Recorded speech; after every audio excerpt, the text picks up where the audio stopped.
I am eager to dive in to episode 5 because I really want to talk about that finale. So I want to get in through it. Yeah.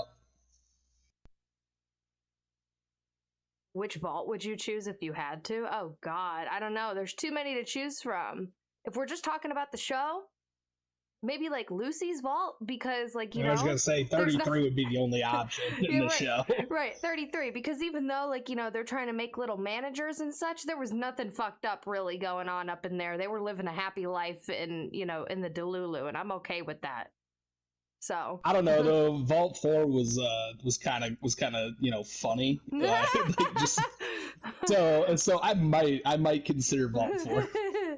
Yeah, they had some shit going on in there. I can't wait to talk about Vault 4 and what is that, in episode 6? Yeah. All right, but starting off episode 5, I feel bad for Maximus because he felt like he was really bonding with Thaddeus and felt like he was becoming friends with them.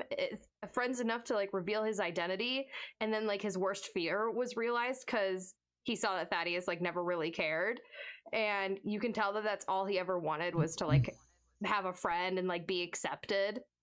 And I felt like kind of bad for him in that moment. I did too. However, he could not have approached that situation in a worst possible fashion. Yeah.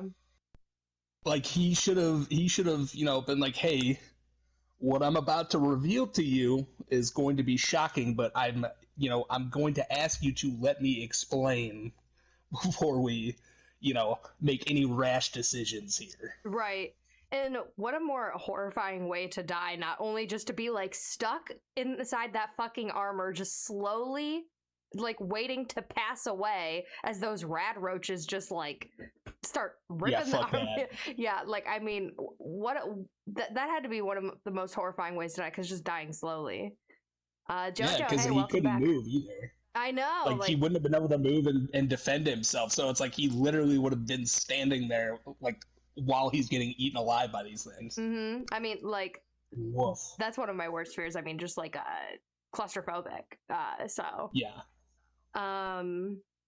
But I love like how in the intro of episode 5 that like Lucy is much more hardened. Like she just comes in hot, curb stomping these rad roaches. Like she is not the Lucy that we know anymore. And like, it shows that like she's growing, because like she was not really trusting to like let him out of the suit. Like, so it shows that like she's evolving, she's adapting to the wasteland life. Mm-hmm. And I really like that. Like you're seeing her character growth. Love to see it. To an extent. Yeah, to an extent. Fully, because as we see like just a little bit further on with the whole Fiend situation, she's still very naive. So yeah, like like she's starting like her character growth journey, and I really love to like see it. I love to see it in any type of show. Just characters evolving. And then we have the mention of Radaway finally. And Radaway is honestly like as much gold as stim packs are in the wasteland, because like I mean everything has radiation on it, and you can get radiation poisoning like that and then you die. I mean, the fact that Maximus was willing to give it away, I mean like Lucy said, like he could have screwed her over and he did it. So I feel like that also really shows that like he's a good person at his core, just like Lucy is. Oh, I agree, and honestly, I think the chemistry between them starts to show through like almost immediately. I really like the chemistry between them. And then my notes move on to the vault, which it was creepy as fuck, like seeing the decrepit bodies like literally dying to get into Vault 31, and they're like, we know what's in there, and I'm like, how do you guys know? Like, what's going on? Yeah, like, seriously. Like it's just crazy. And then showing like the classroom in the vault, again, so accurate to the game. I liked seeing the overseer voting take place. And again, like, I've said it time and time again, I really just love seeing the insides of the vaults, because not only are they just so game accurate, but like the set pieces are so amazing. Like I would love to walk through that set and just touch and look at everything. Yeah, it's incredible. Like the world building in general is just amazing in this show. And it is in the game too. I mean, like Fallout world building, absolutely amazing. Like the lore is so dense too. But I guess my question is why is Norm the only one who's who suspicious? knows that, like, yeah, like he's the only one who even thinks like this whole situation doesn't smell right. And like maybe Chet too, but Chet is such a pussy that he wants to just bury it. You know, I think maybe it's like the fear that like that gets put into them at such a early age, and then it just keeps progressing throughout life. Like in the vaults, like, you know, the overseers of the vaults, like obviously they already know what's going on, but they try to put the fear into the people in the vaults, just being like, you don't want to go out there, it's fucking crazy, like you have a great life here, like this and that. So they're just like so living in that deluded reality that they're just, that's the only thing they're holding on to. And I feel like that's why they don't want to question it, because yeah, and I guess you know, they do kind of mention that Norm has like never really fit in, like even from like an early age. Like he's bounced around from job to job, like and he just doesn't fit in anywhere. Yeah, and he has like no like special skills, like, you know, like he's just right. he's different from everyone.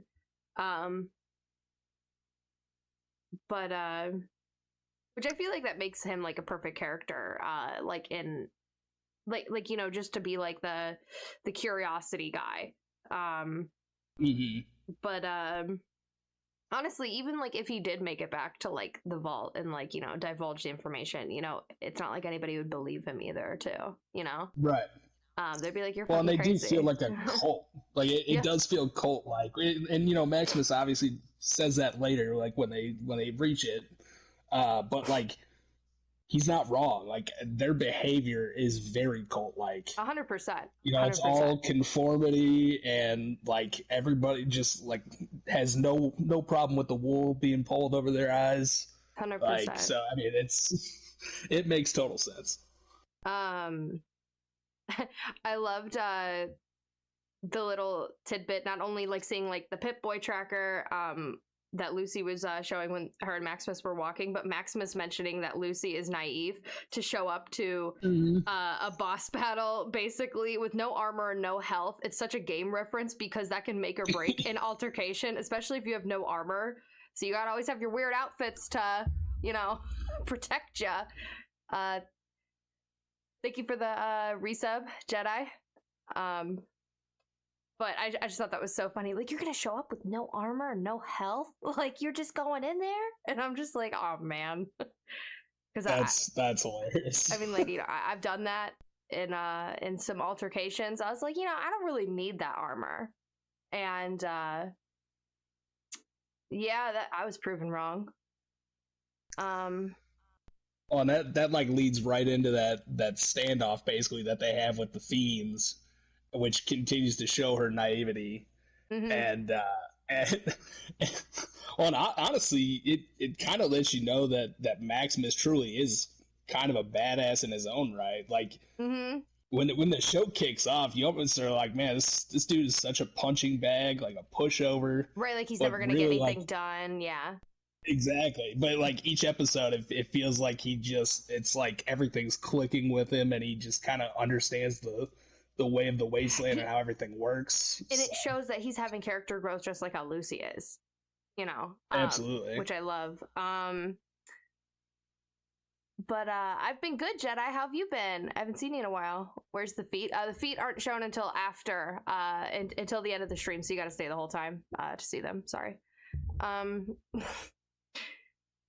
But I liked the little tidbit of Norm doing the investigating via the terminal to find out more info on the vaults, because sometimes that's what you gotta like, you have to like find the information in the terminals, and it's vital info sometimes, like in like the missions, like in the games, to like understand more of what's going on. And I feel like a lot of people don't always read the terminal stuff, but it ends up making the missions like so much more richer when you do.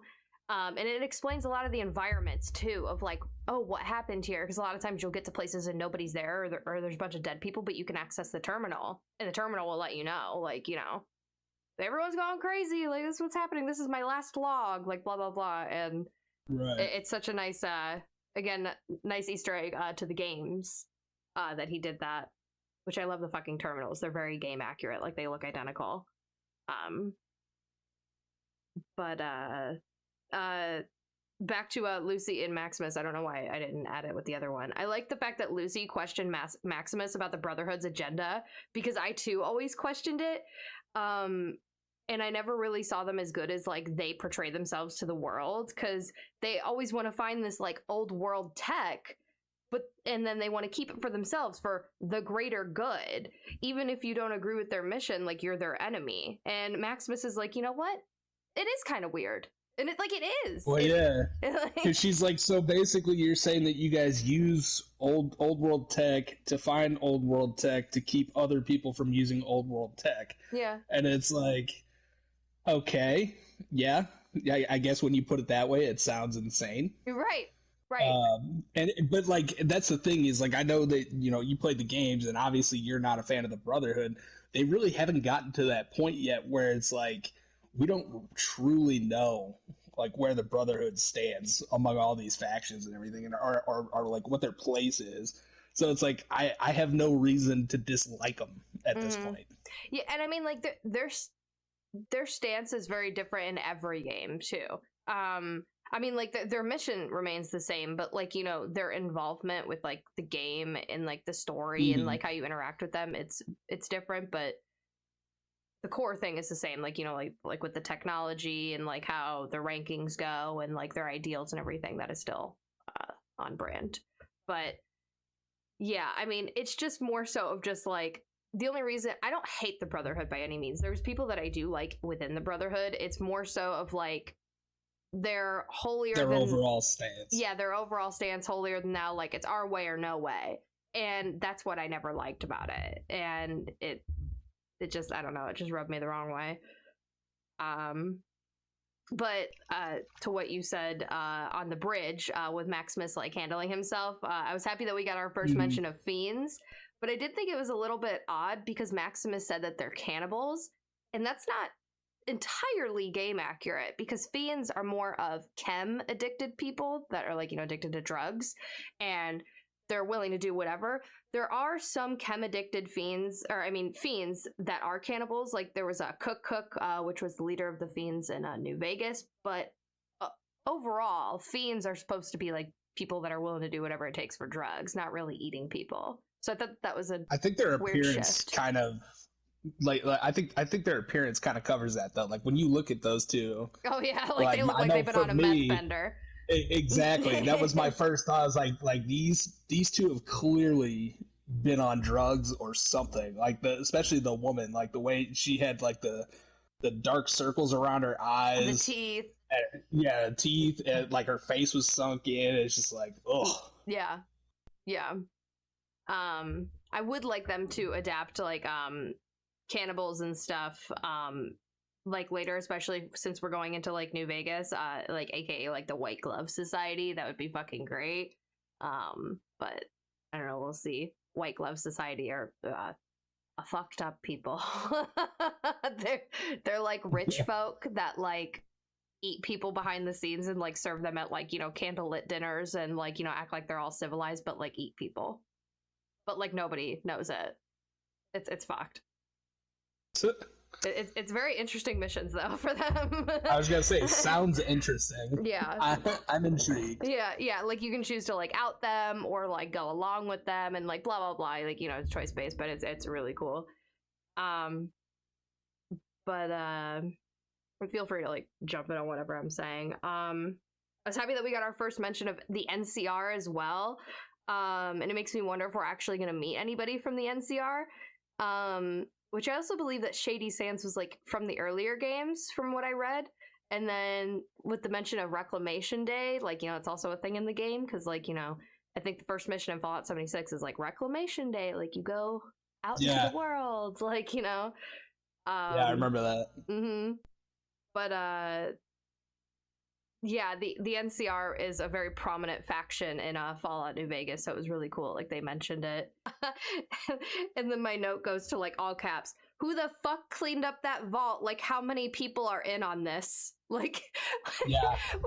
And Betty has been fake as hell to that point too. Like, and you can like see through Betty like the entire time, and it's like, what is up with this bitch? Right, like robotic almost. Like she is like rehearsed like these lines. Like even the music is perfectly placed too. Like the music was like, what a difference a day makes. Like, and I was like, holy fuck.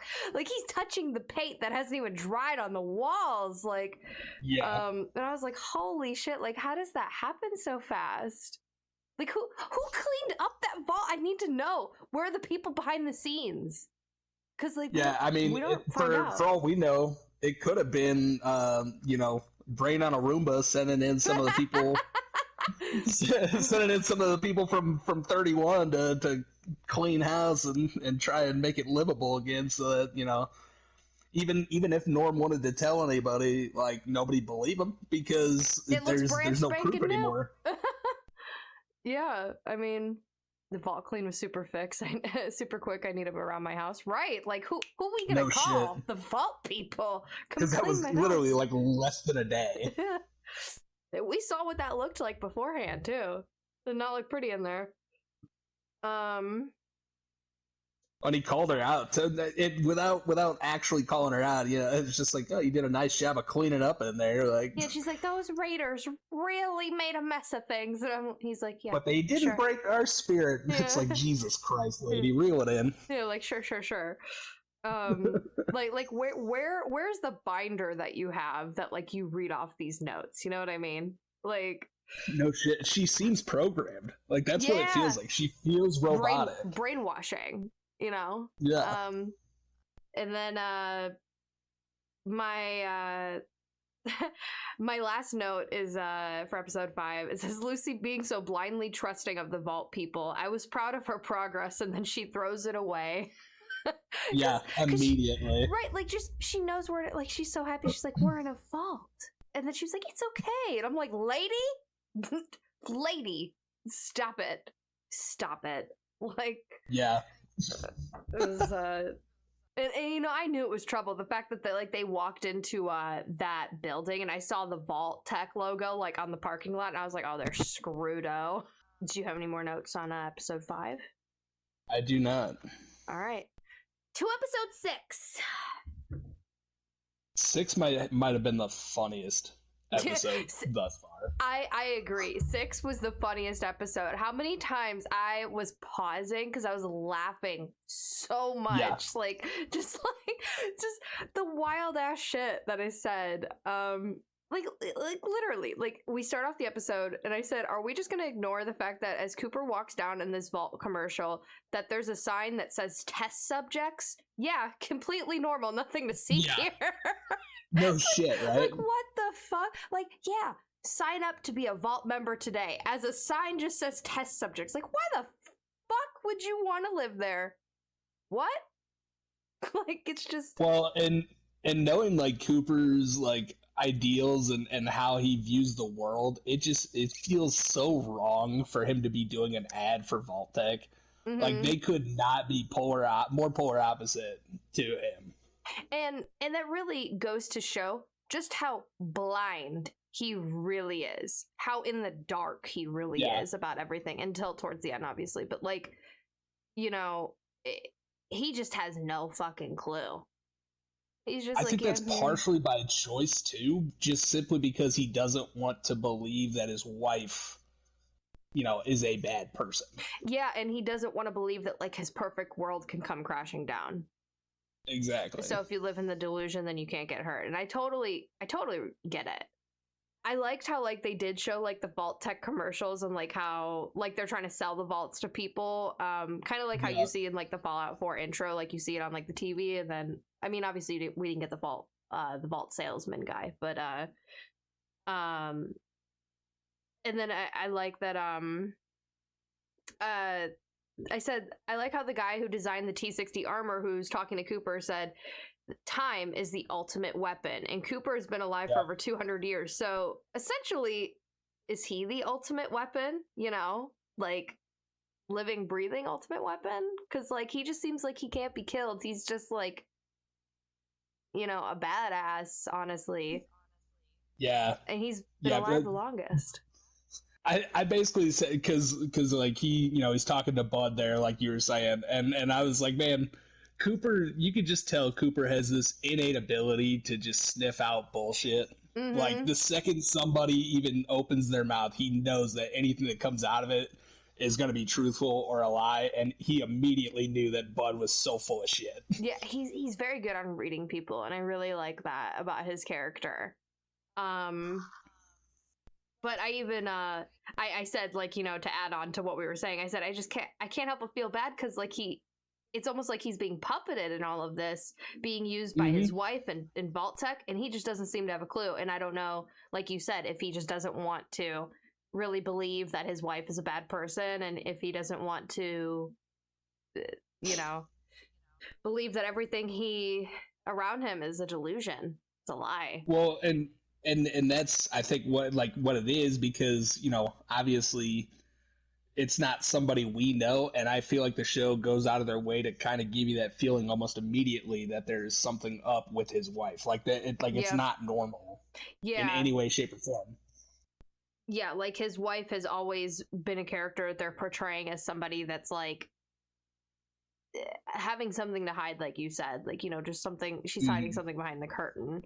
um but moving to the party in the at their house, I'm so happy that we got to meet the voice of Codsworth, aka Mr. Handy. Yeah. Yeah. I would have been just as excited as the women were to meet him and hear him say the lines, like when they're like, say the thing. Like, You would have also been just as quick to shut him down afterwards. Like, yeah, nope, right. definitely not getting in the hot tub with you, brother. Yeah, right. Anyways, I gotta go. Thanks. Like, and then I liked how we got our first mention of Robco, and I liked how Sebastian, aka Mr. Handy, says everything is a product. You, I, and the end of the world, and I feel like that's very telling of how the people at Vault-Tec possibly look at others and everything. Like, these types of people bank on the world ending so that they can be in a position of power and shape it to their vision, and it's so fucked up. It is. Money and power drives everything. Yep. And like situations like this, it's always the elite who are the decision makers. Yeah.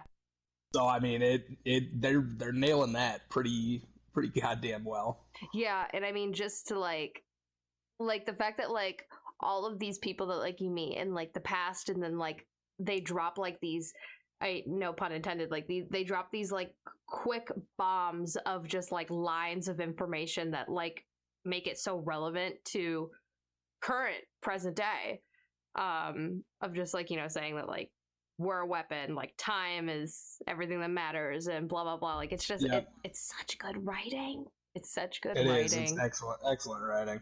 Yeah. But suspicious of the vault people, that they want them to stay in there instead of leaving, but also suspicious how they found his armor. Like how did you fucking find his armor? Yeah, did he tell them, and that was just kind of like one of those plot points that they felt wasn't necessary to put in there, like it would have just been, you know, wasted time, right? But like at the same, like it almost isn't wasted, because we're over here like, how could you possibly know where to look? Right, like they left it in like what, like a tunnel somewhere. So yeah, like, under like a bridge or something. I don't know what it was. Right, and plus like those people are so scared to death to go outside, they don't go outside. So like, how the fuck could you find it? How did you know? You know, it's very weird.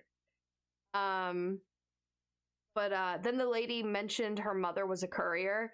And I don't know if this is like a New Vegas Easter egg, but like in Fallout New Vegas, the main character, aka you, is a courier, so I don't know if that was a little nod or not.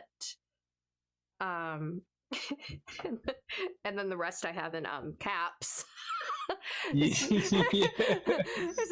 The conversation about his cock doing weird things, followed by it exploding by the test subject sign that I mentioned earlier. Like, he's like, yeah, like, you know, like my cock, it doesn't do that weird thing. like that like exploding word thing, like, you know, she's basically like, yeah, ideally that happens every time. But I'm over here like, bro, when a beautiful woman offers up sex, you say yes. Like, I don't care if there's ill intention and you are, you know, end up in a you know, precarious situation. There are worse ways to go, my friend. Like, oh my god, like, just like the fact that like he just like he didn't know like what was like, you know, going on. He was zero idea. Like sometimes it just gets really weird and hard and then it like pops like a pimple, but mine doesn't do that, like, swear, like, you know. Yeah, like, even when she offers it up, she's like, so, do you want to have sex? And she just goes, you mean like use my cock? Yeah, like, use my cock. like how else would you do it, babe? Oh, well, it's because, I mean, obviously there's, you know, other ways, but still. If I'm remembering correctly, I think it's because the Brotherhood of Steel, like, they take an oath of like celibacy. Yeah. So he does kind of mention that later, like, as a knight, that he's not supposed to. Yeah. Basically. Yeah. So I don't think Maximus has ever done it, especially because he's been found by the Brotherhood when he was a child. So I don't think he ever has, and he might not have even. And they're not going to teach you how everything's done. Like, they want you to be celibate, so why would they teach you how the acts work? Yeah. Yeah, and yeah, he says that in the show. Okay, I couldn't remember correctly so many things. But yeah, so I mean, like, it's not like he knows anything, like, you know. But I just thought it was so funny. But yeah, I mean, it's that out there genius dialogue. writing. Yeah, for sure. It's because like I even have other examples later on, but it's like, it's the way the dialogue is written and how it's presented by each character that makes it genius writing. Because, like, you know, it can be serious on one hand and then just funny as hell on the other, and then there's like a combination of the both go on, and it's like you can't keep up with it. No, 100%. And I mean, like, I even have other notes, even in, like, I don't know if it's this episode, but even other episodes, like, you know, just talking about the writing. I mean, the writing is just superb in this show, and I mean, like, I feel like you will really appreciate it when you do play the games. Because, I mean, like, there is just so many things that are hallmarks or on brand for the game. Like, just, like, the dialogue alone. That out there weird-ass shit, this happens in Fallout. Like, it is just interactions all the fucking time. You just never know what the fuck people are going to say to you. And it's so funny. Thank you for the cheer, Zara. Or Zara? I think it's Zara. Sorry if I mispronounced it. But yeah, I mean, the dialogue in this whole episode is just fucking amazing. Especially with Overseer Benjamin. Like, he's fucking funny as hell.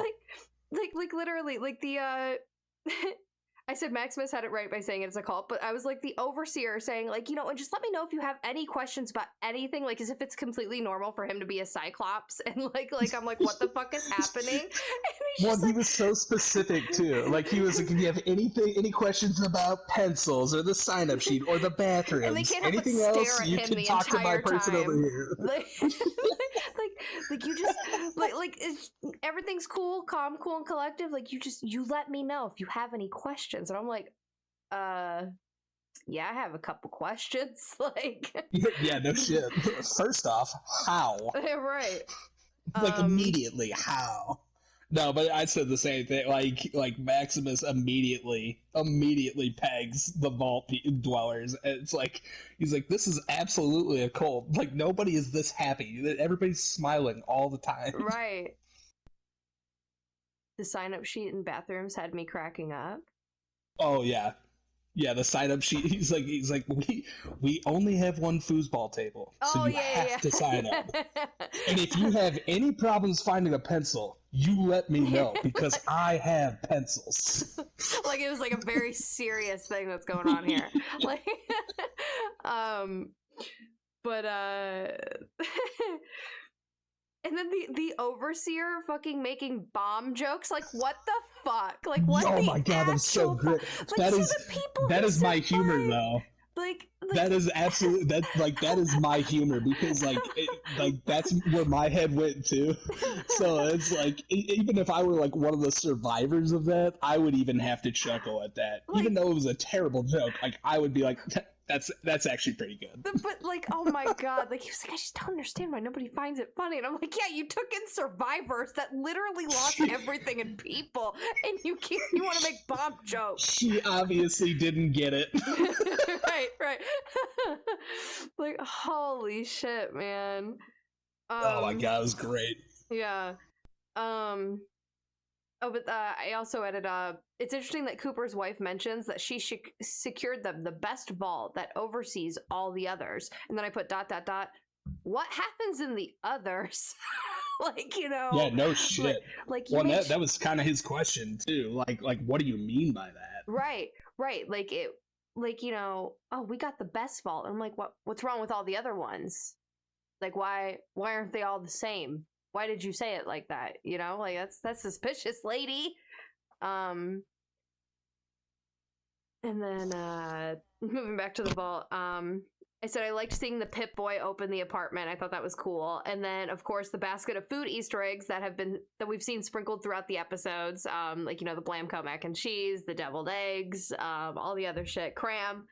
But then with the addition of the caviar with the Vault Boy on it, but it was so funny to see Maximus react to all the civilized things in the vault versus Lucy, where it's second nature. Yeah. Like, he's like, you know, just like scooping the water out of the fucking sink, like, you know, like, and then he licked the soap. He had like, no idea how to act at all. He was like, what is but this? It was the way, like, he was so determined. Like, he literally left his room to go and ask somebody what caviar was. Yeah, like, but he sounded angry. He's like, hey! Yeah, like, what is this? It's funny, almost like he reacts, he reacts to vault life, how Lucy reacts to the wasteland. Exactly. And so they do really mirror each other. Yeah, they're very like yin and yang in that way, and I think it's a perfect pairing, which I do add later in a different talking about a different episode. But then we get to see some Shady Sands history, which is somewhere accurate to the NCR, and then we finally get to see the NCR flag, which I really enjoyed. It's the same flag in the game. But then they play the Fallout 4 theme when Lucy's in the classroom. It's the theme, like, when you open the game, the main menu thing. And I just wondered why they didn't play the New Vegas theme, because the NCR is from New Vegas. So I thought that was a little weird. I liked hearing the music. I just thought it was a random ad. Because, I don't know. I mean, they may not have necessarily had the game players in mind, like when they picked that kind of stuff. I mean, it's some of it for sure, because obviously they picked a lot of songs from the games, but I don't think they necessarily cared whether or not it tied together with certain aspects from certain games. Right. I mean, not that I care. I just thought it was interesting.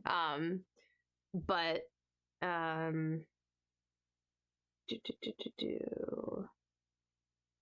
I lost my place.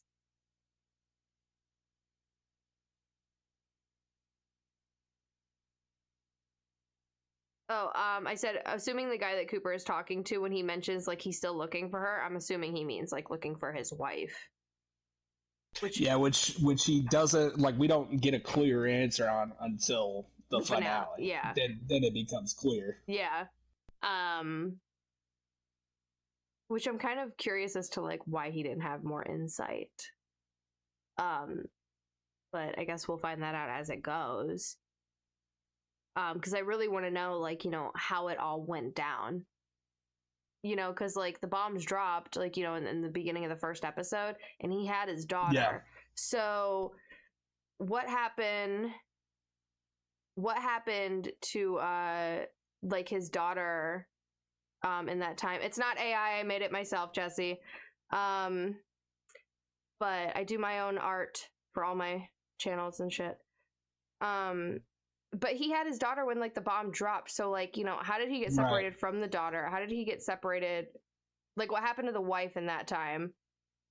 But I'm imagining we're going to get answers to those questions, but I'm surprised that we didn't get any of those answers in the first season. right, like I understand like we're getting flashbacks at certain times for certain information, and so Right. I just want the full story because I really want to know like what happened. Oh, I put also, what kind of fucking funeral seance shit is happening here? And I said, and then why do we have to get half naked and then we're covering ourselves in ashes of your dead friends and family? It's certainly different. And then now we're drinking their blood? I have so many questions. Like, it just... I said, what in the name of topless cultists is going on here? There's also several pair of tits I could have gone without seeing. Yeah, I mean, like, you know... Like, it's one thing to be like, you know, doing the seance, and then I guess it's a whole nother thing to be like putting the ashes on them. But then, like, why do we have to be topless? Why do we have to drink the blood? I just had so, and like the fact that like the people in the vault, like they told Lucy, like they were like, it's okay, you can come on, you can come join us. Like it was just cool shit. Like that was happening there. My only thing that I can think is that they really wanted you to, at least early on, think that there was something really wrong with this vault. Which, I mean, I guess to a degree, there was at one point something very wrong with the vault. But like, as we learn later, I mean, these aren't like the same people, and they, you know, have gone out of their way to make it a hell of a lot better. But I think the idea is to try and make you think that there's like some just weird ass shit, right? Like something's afoot. I think what kind of annoyed me though is I think the whole like Flame Mother reveal would have been better, would have hit harder if we didn't have that encounter with Sorrel or whatever his name was, Booker. Like right beforehand, where he even like talks about her being the Flame Mother, Moldaver being the Flame Mother. So like when they revealed the face of Moldaver on that flag, it would have hit, you know, because they kept referring to her as the Flame Mother. Right. So if we didn't get that beforehand, I think it would have made more sense. I just thought the editing was weird there. Yeah, I mean, like it didn't affect me like how it did you. Like I still thought it was a cool reveal, but I get what you're saying. Like the fact that like they shouldn't have maybe like sprinkled it in like that beforehand, so it could have been more of a well, oh my god, like. I don't even think you can. Yeah, I don't even think you can call it a reveal there because we already knew who the Flame Mother was. So as soon as they started saying, you know, that they were saying it, you know, like they were basically worshiping the Flame Mother, we already knew who they were talking about. Well, I meant like, you know, like not saying who she was or not even talking about the Flame Mother, I guess is what I meant. Like, you know, if they just kind of omitted all of that out and then just like kind of revealed it at that moment. Right there when they were worshiping like the flag that's what and I would have preferred. Yeah. But and then my next note in caps, I sent it to you last night. LOL, you want to make my cock explode now? Dude, and this was also like one of those things with the writing, like that is just hilarious. Like it's just this set of dialogue here that it you know, it's so like out there that just it adds to the genius because he literally is like, check these out, they're called oysters, they make you feel so good. Do you want to make my cock explode now? Sorry, intercourse. And it's just like, intercourse. How did we get from oysters to making your cock explode? and like the way that like everything was like so weird, like with like the dialogue like in the vault, it almost made me wonder if there was like something in the air like that just like made them feel like, you know, kind of giddy. I ask people that question all the time. Well, and I think does it work out for you? Weirdly enough, I know that's funny. Yeah, I wonder how often that would work for him. just start walking up to people. Do you want to make my cock explode? Aren't oysters like considered an aphrodisiac? Yes, they are, along with chocolate. So that would make sense. Like that actually does make sense in the grand scheme of things. I guess I really wasn't thinking about it in that sense, but like because he even like they make you feel good. Want to make my cock explode? Like, all right. So funny. But then we finally see Lucy go down to level 12, and then we see that fucked up Gulper again, like in the behind the glass. Well, yeah, it basically tells us where the Gulpers came from, like well, how those they type became of abominations. Gulpers, at least. It was the same as the one that we've already run into. Like it was the exact same. It had the feely fingers in the mouth and all that shit. Right. That's what I mean. Like the human like Gulpers. I mean, like at least we know that that's where those ones came from. Gulpers in general, I think. Wait, like, you mean there's other Gulpers? Gulpers are just like supposed to be like giant, like giant like salamanders that like evolved like with the nuclear fallout, kind of like how cockroaches did and everything else. You'll find other things in the wasteland. I won't ruin it for you, but like there's other things. Like it's not Gulpers don't look like that. They just look like giant lizards. They don't look like human. So that begs the question if they're actually going to have the salamander type in there, or if they're literally just rolling with this one type of Gulper. Yeah, because like, or that they're just rolling with this one type of monster and they're just using the term Gulper for it. Right, because like even like the like my note for this, like when they show on the video like this vault, the vault full of scientists, like they were interested in doing cross species like testing or whatever. So I mean, like they had to take like original Gulpers and then merge them with humans to make that one, which was really fucked up looking. But like, oh my god, that and then we got that video of giving birth to the fish, and then like the fish just like eating her alive, and it's god. Like, what the fuck? It's horrifying. Like you people are sick. Yeah, and it really made me wonder, like, what other cross species shit they had in cryogen there. Like, yeah, what else is going on in there? I mean, what did you say that one that bear was, that abomination? Like what was that called? Yaguai.